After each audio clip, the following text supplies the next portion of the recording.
Gets her right across the face, coming down, trying to prevent the layup, but that is just a hard hit. I told you Sophie Cunningham was going to be the next target. I've been telling you guys for weeks. Sophie would take the role of Caitlin Clark as public enemy number 1 in the WNBA dump. And yesterday was the first attack. You know, I wasn't able to predict this because I'm some brilliant scholar or philosopher.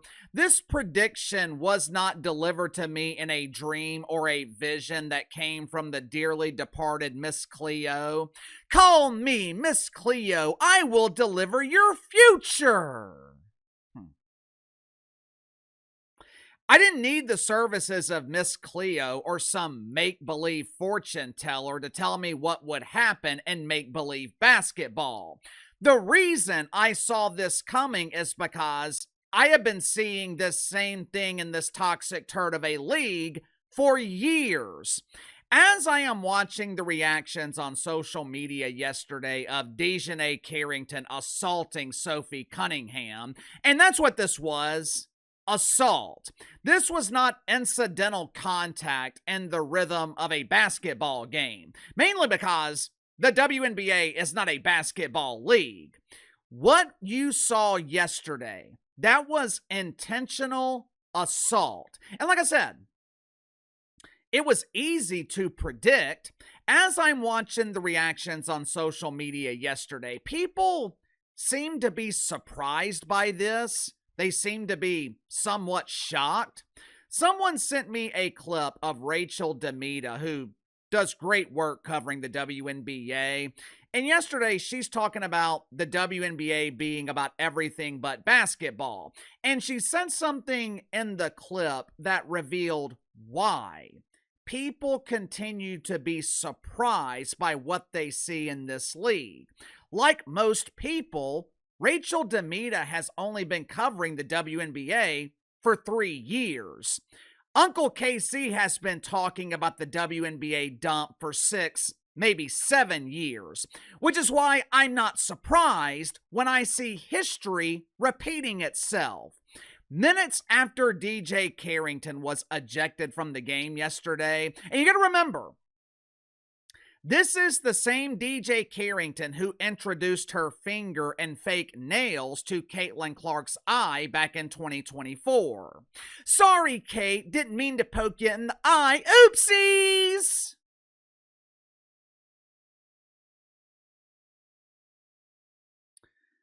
Minutes after DJ Carrington was ejected, she posted this on social media. Girl, that white privilege again. I've been trying to get noticed for years, and this white girl becomes a mainstream star by displaying her transphobia. Where's my girl Angel? I need her help to clap back at these haters.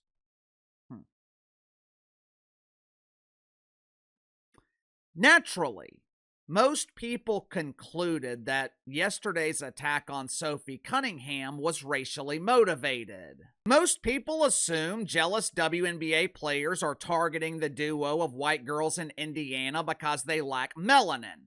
But racism is the symptom. Racism is the distraction.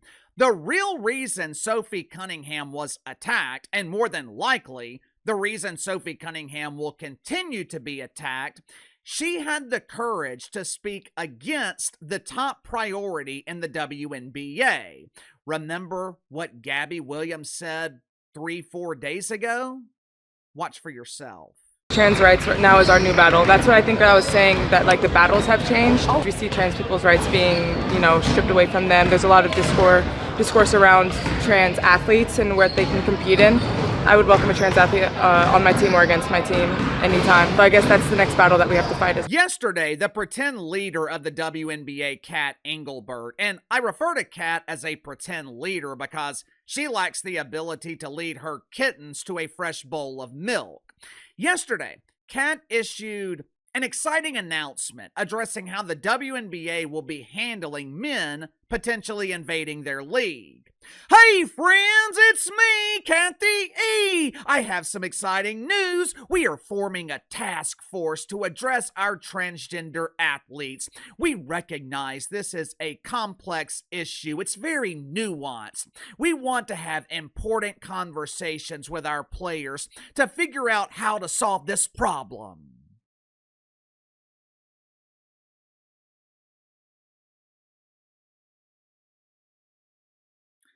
What the hell is nuanced about this? How is this so complex? The reason this storyline refuses to go away is because Kathy Engelbert refuses to lead. This so-called issue would disappear tomorrow if Kathy Engelbert had said, there will never be a biological men allowed to play in the WNBA. That's it. Problem solved. But Kat Engelbert will never do that because she is terrified to defy the demands of entitled WNBA players.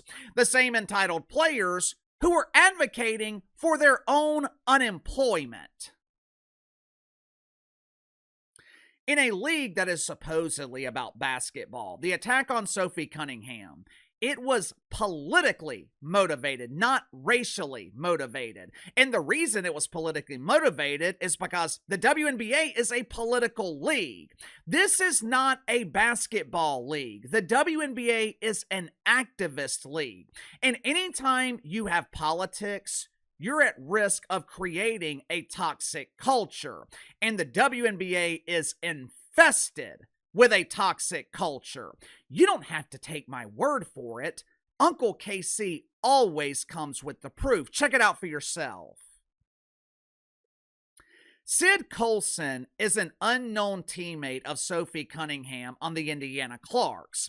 Now, as you can see here, Sid is essentially celebrating the fact that Sophie Cunningham was brutally attacked by Sid's bestie DJ.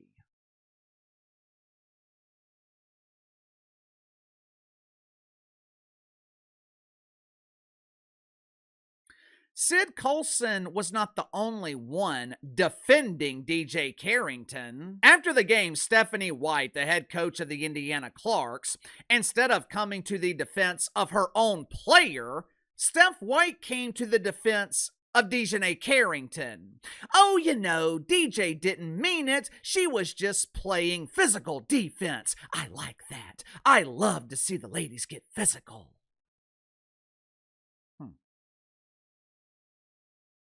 In any other league, a head coach refusing to defend their own player after they were physically assaulted, that coach would be vilified by the media. But in the WNBA dump, Stephanie White is praised by the media for her courage. Why? And why is Steph defending Dijonai Carrington? Because they are all on the same side. In the eyes of Steph White, DJ Carrington is not an opponent, she's a teammate. She's on the team that matters most, which is the Rainbow Warriors. You see, Caitlin Clark was the worst thing to happen to the WNBA. What you are seeing right now in the WNBA, this is not new. If you don't believe me, go ask Candace Wiggins. The same Candace Wiggins who was damn near kicked out of the WNBA because she was attracted to toxic masculinity.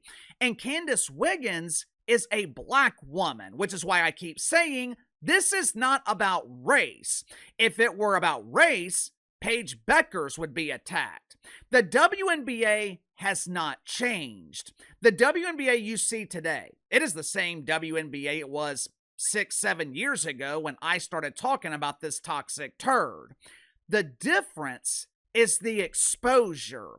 Caitlin Clark put a spotlight on the toxic culture in this league. For decades, the WNBA was allowed to operate in the shadows, in the darkness.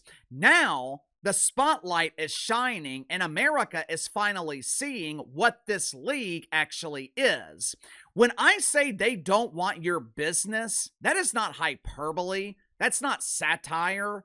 I mean it. This league does not want your business because you are the antithesis of what the WNBA represents and believes. This is and always has been a communist league. Compliance is not requested. It is mandatory. What happens if you don't comply?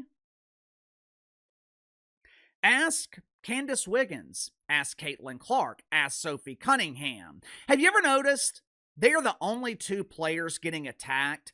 How many times has Angel Reese been attacked? How many times has Paige Beckers been clotheslined? What about Cam Brink? Now, according to the mainstream media, Cam Brink is a huge star. So, how come Cam Brink doesn't experience the wrath of jealous WNBA players?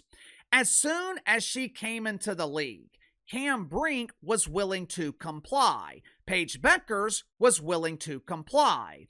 Again, it ain't about race. It's about compliance.